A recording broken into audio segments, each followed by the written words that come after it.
Why is it that throughout history, there have always been people trying to target the Jewish people? Listen to this story, and you will understand the mindset that makes the world both admire and fear them. A Jewish father pulled a stack of crisp new bills from his wallet and placed them in front of his 10-year-old son. He asked, "Son, do you want to be a rich person or a poor person in this life?" The boy's eyes lit up instantly. Without hesitation, he replied, "I want to be rich." The father smiled and pushed the money toward the boy. "This $1,000 is your allowance. Now, how do you plan to spend it?" "I'm going to buy the newest game console first thing. Then I'll buy snacks, comics, and do everything I want," the boy answered excitedly. The father shook his head gently. Have you ever wondered why, with the same allowance, some children save up to do great things, while others blow it all by the first week and have to borrow money to survive? He walked into his study and brought out 5 ceramic jars, each labeled and lined up on the table. "If you plan your money like that, you will never be truly wealthy," the father told his son. The poor mindset is driven by desire, spending everything you have. The rich mindset is about finding the right place for every cent, making money your helper. Today, I'm going to teach you how to manage it. The father picked up the first jar, labeled God's Gift. He solemnly placed $100 inside. This 10% belongs to the divine. Jewish tradition has always included tithing, giving back 10% of income as an expression of gratitude. This reverence and gratitude are what eventually bring favor and blessings. Next, he put $100 into the second jar, labeled Donations and Helping Others. This 10% is to help people in trouble. Lending a hand when others are in need doesn't just warm their hearts, it builds invisible merit and a network of valuable connections. This invisible wealth will bring you unexpected rewards in the future. Then, he placed $300 into the third jar, labeled Emergency Savings. This 30% is the cornerstone of your wealth.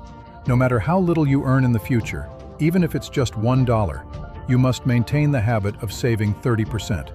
You cannot touch this money lightly. It is your fund for emergencies and your capital for future opportunities. It might be your startup capital for a business years from now, or the money that saves your life in a crisis. Drop by drop, savings become a flood that supports you for life. He then put $300 into the fourth jar, labeled Investment and Growth. This 30% is the key to making money work for you. Money only creates value when it moves.